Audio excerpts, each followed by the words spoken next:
more than needing to be accepted by my friends, I needed love and I needed to be loved, and that was eventually in 8th grade, that ended up leading to the most painful experience of my life that led me to question whether it was worth living.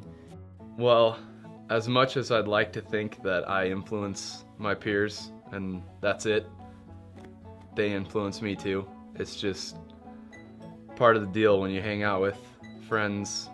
No matter if they're Christian or non-Christian, they're going to rub off on you. I was concerned about maybe not following God's plan for my life if I sold out for basketball. My older brother got a speeding ticket, and instead of forcing him to go to church camp, my mom and dad forced me and another one of my brothers to go with him.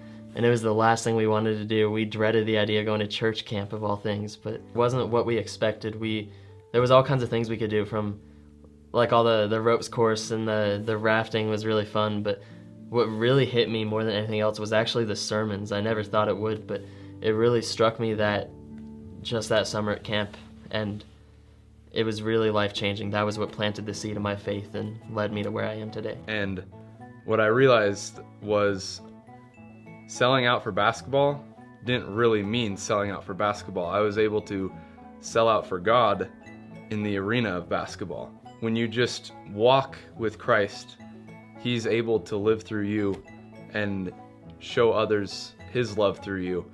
And I'm really thankful to have been playing sports and playing basketball and allowing God to use me.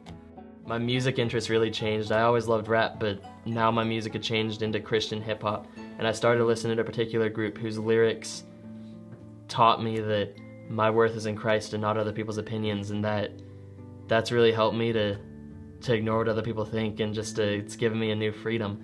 And at the same time, in my junior and part of my senior year, I was in a long-term relationship, but eventually that ended, and even though it ended, even with the pain, it taught me that I don't need a girl to be happy either. All I need is Jesus.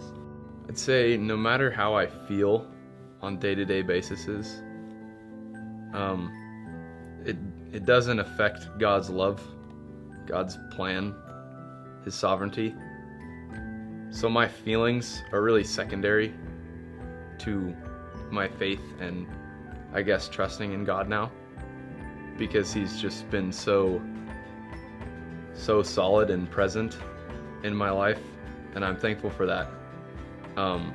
But He's been that way despite however I'm feeling in that moment, hour, or day. You know, we don't know what God's doing, because there was a time in my life when I was cussing at God, I was swearing at God, and I wanted Him just to leave me alone, like I could do it better. But looking back at my life now, I'd be in a bad place if God hadn't done what He had done. So if I was to give any advice, I'd just say to trust God, because He knows what He's doing.